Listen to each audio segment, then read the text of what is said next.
અહીંયા ઠેઠ magic moments ઉગી ગયું તમારે. હજી મેં જસ્ટ કોર્પોરેટરને ફોન કર્યો કે તો એ કહે કઈ ગલી. મેં કીધું કપલ અહીં ઊભા હોય, એટલે દેવાવાળા આવે ને એ વાં ઊભા હોય.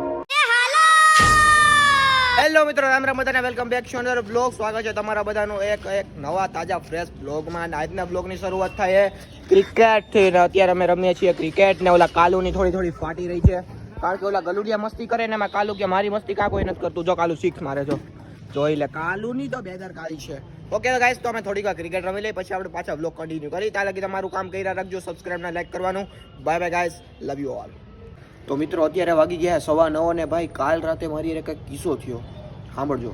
એટલે કાલે રાઈતા નહોતા, ઓલમોસ્ટ સવાર થઈ ગઈ હતી, 5:45 વાગ્યા હતા સમજ્યા. અને હું સૂતો હતો પરનીદરમાં, અને આ હાથર હોય ને હાથર, આ હાથરમાં કંઈક એવી વસ્તુ કડીને વહી ગઈ. મધમાખી કડ્યા પછી કેવી બળતરા થાય, ફૂલ એવી બળતરા અચાનક થવા માંડી, કડીને ભાગી ગયું હતું.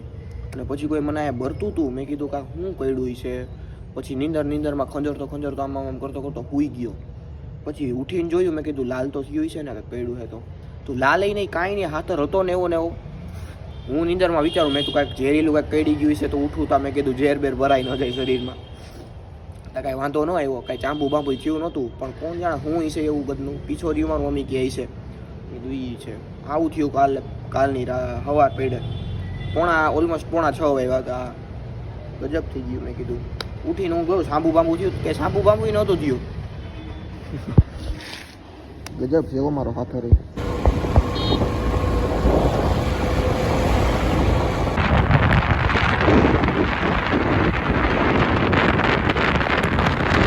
ગાઈઝ આપણું ગુડ મોર્નિંગ થઈ ગયું છે બધાને. Good morning. એન્ડ અત્યારમાં અમે ગયા હતા હળદર દેવા.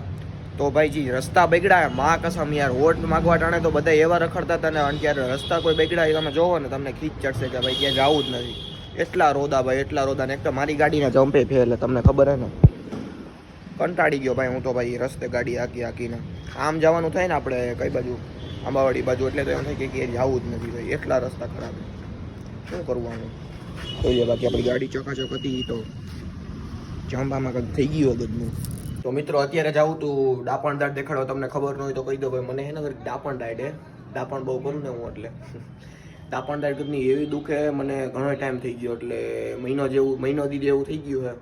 આ બાજુ છે ને ખવાતું જ નથી ઘરનું. બહુ આમ ઊંડું જાય ને ડાપણ દાઢ અહીંયા દુખે બાપ, માં કસમ. હમણાં તો મેં ખાવાનું એટલું ધીમું કરી નાખ્યું હે ચાવવામાં કે વાત પૂછો માં તમે. તો અત્યારે દેખાડવા જવું હતું, પણ હવે જાવું રોંઢે આપણે કે પછી અત્યારે જ જઈ આવું. મારો પ્લાન તો અત્યારે નહોતો, પણ કરીએ કાંઈક હમણાં પ્લાન. બાકી ડાપણ દાઢનો કાંઈ બીજો ઈલાજ હોય તો મને કમેન્ટમાં કહેજો. આ સાઈડે હે પણ દુખે આ બહુ. ત્યાં બટકું જાય ને ખાવાનું એટલે બધું દુખે. અને પાછું કાલે હે ભાઈ મેઇન એક્ઝામ ચાલુ થાય, યુનિવર્સિટીની ફાઇનલ એક્ઝામ. કાલથી કોલેજની ચાલુ થાય. કાલ પ્રમદી 3 પેપર હે. 3 પેપર પછી તમારા ભાઈની કોલેજનું પૂરું, મતલબ કોલેજ પૂરી. ભાઈ હું વાર લાગી 3 વર્ષ જતા હે. એનું મટીરિયલ મગાવ્યું હોય વાંચવાનું થોડુંક. હવે મન થાય તો એ વાંચીશ. ને કાલ મારી યુનિવર્સિટીનું પહેલું પેપર હે, તું મને આ બધું વીણાવો છે એમ. ગાઈસ જો મને અત્યારે હે ને આ બધું વીણાવાનું કામ કાઢે લે. પછી કાલ મને હે ને પેપર લખવા ટાણે આધા સીસી થઈ જાય કે દેખાય નહીં. કાલ માર પેપર હે કે હું કરું, હરખું વાંચું. વાંચવાનું જે હટાણથી હાઈ લગી વાંચવાનું કામ કરજો. ગોળનું શરબત પી લેજો. હું તો વિચારું કે ચીઠી લઈ જાઉં, અને વાંચા કરજો. મોબાઈલ લઈ જાઉં મારો, ને ચીઠી લઈ જાઉં થોડી ગમતી. હું કેવું મિત્રો? નહીં, ચીઠી ન લઈ જાવ. હે હાલ હુનિયામાં નાખ દેજો, ચીઠી ન લઈ જવાય. કંઈક તો કરવું જોઈએ. અમારે પાછું મમ્મી કોઈ પરીક્ષા ભરીને બાજુમાંય કોઈ ન આવે હો. હાવ એકલા મહેનત કરવાની.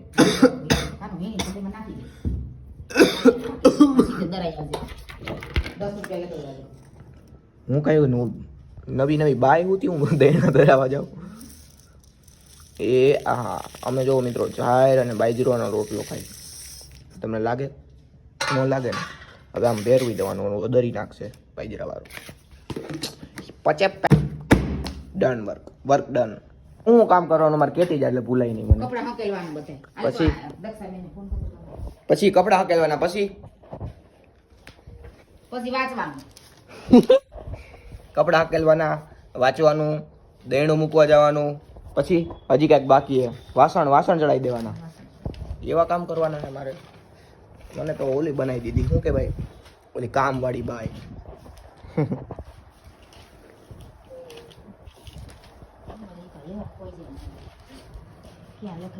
મિત્રો હળદર ચટણી આવી ગઈ છે. કોઈને લેવી હોય તો મને કહેજો કમેન્ટમાં. 260 રૂપિયાની કિલો હળદર ને 220 રૂપિયાની કિલો ચટણી. તમારા બધા માટે 10 રૂપિયા ડિસ્કાઉન્ટ બસ. બધા નંબર બતાડી દો આમાં. ફોન કર્યા કરજો બધે. મારે તો એવું હોય ને કે ઉનાળો હોય કે શિયાળો આવે કે ચોમાસું હોય, મારે તો ત્રણેય મોસમ ગોદડું ઓઢવાની મજા જ આવ્યા કરે ભાઈ. પગ હેઠે રાખવા જોઈએ. તમે ખાલી ચોમાસામાં ઓઢો, ઉનાળામાં ઓઢો કે નહીં તમે ગોદડું, મને કમેન્ટમાં કહેજો. મજા જ આવ્યા કરે ગોદડું ઓઢવાની તો. હા હા ટટ્ટી ટટ્ટી જેલ કે ભીતર ઉઈ જાને ભાઈ ઉઈ જાને. ગાઈસ જો આ ઓલી વખતે હે ને મેં પોર નહીં ને એના પરાયર નહીં ને એના પોર મેળામાંથી મેં બેટ લીધું હતું. એ બેટની હાલત જોવો તમે. ઓલો આના પહેલાનો આ ગયો એ મેળો નહીં, એની પહેલાનો મેળો નહીં અને એની પહેલાના મેળામાંથી આ બેટ લીધું હતું. એનો હાથો તો તૂટી ગયો. અવેડો વિસરવા ગયા ને અવેડો ડોખરવા આ બેટ લઈ ગયા તો હાથો ને નીકળી ગયો. આ બેટની હાલત જોવો.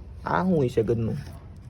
લાકડાની વસ્તુ ગમે એટલી ટાઈમ પડી ને આવું કંઈક થઈ જાય. શું હશે એની માને? આ તો જો આ સજીવ હશે કે નિર્જીવ? કાંઈ હે આમાં બીજું કાંઈ?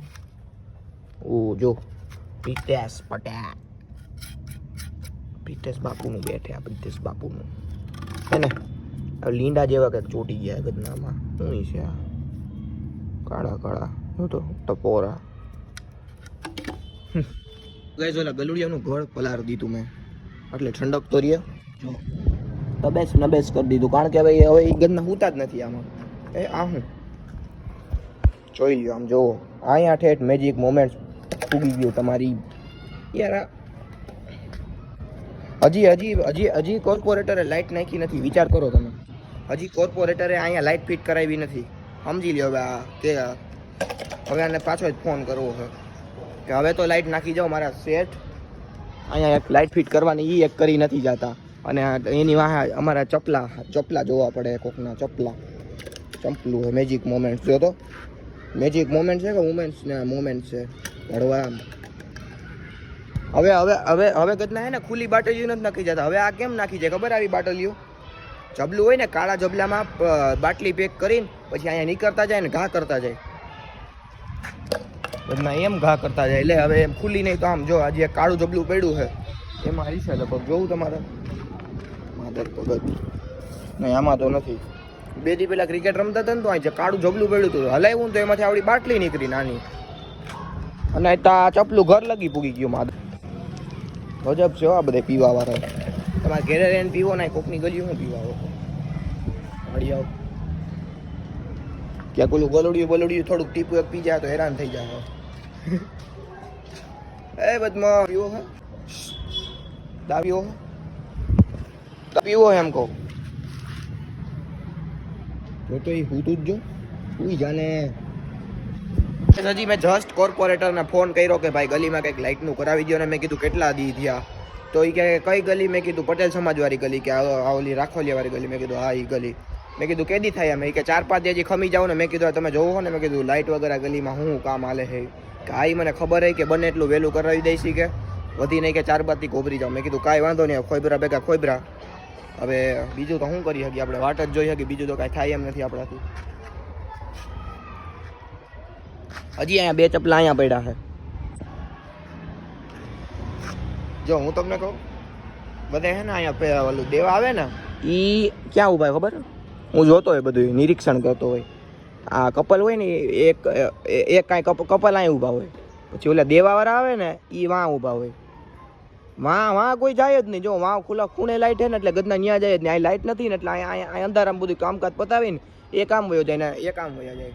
અને આ બે નલ્લાન જેમ આઈલા આવે છે કોટિંગ કરાવીને આવે છે ક્યાંકથી. ગાઈઝ આ બે રખડતા ક્યાંકથી આવ્યા છે ને એ કંઈક નવી વસ્તુ કરાવીને આવ્યા છે. શું કરાવીને આવ્યો હતું? આ સ્કીન સ્કીન નહીં. આમ હું તો આવીને મેં જોયું તો મને લાગ્યું વાહ હું ને થઈ ગયું હોય તા તો એને ઓલું શું કરાય કોટિંગ કરાવ્યું હોય. જો સાઈડમાં થઈ ગયું. તો વેલ્વેટ હવે જો આમ રાખીને મોબાઈલ તો દેખાય સરખું. વાહ, તારે કરાઈ નાખાય ને. મારે કલર ગમે છે મને, એટલે કાળો કોટ તો હું કંઈક ટ્રાય કરત. પર્પલ કલર એટલે બાકી કંઈક ટ્રાય કરત આપણે. તારે આજે ને વ્હાઈટ કલર લેવો. એવું છે. ઠીક છે.